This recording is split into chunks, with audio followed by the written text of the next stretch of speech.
یاران به جدا کوي دوه یاران به جدا کوي دا د بدبخته سړي د فاسق سړي نه خدا ده د ښځې د خاوند په منځ کې لانجه د پلار او د زوی په منځ کې لانجه د دوه ورونو په منځ کې لانجه د یار په منځ کې لانجه دا چې څوک راولي د الله نبي وایي په مخ د ځمکه دا بدترین سړی دی دا بدبخته سړي اول یمشون بالنمیمه چغلي به کوي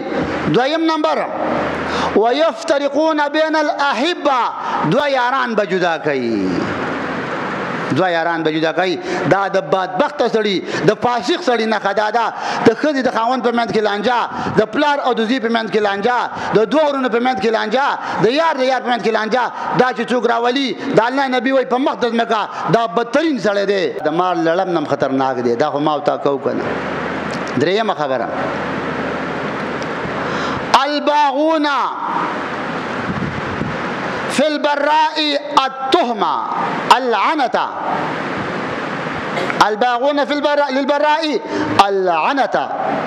پاک خلقو دیندار خلقو چې عیب پکې نه وي په هغې کې نقصان راویستله الله تنبیه وایي دا سړی په مخ د ځمکه بدترین سړی دی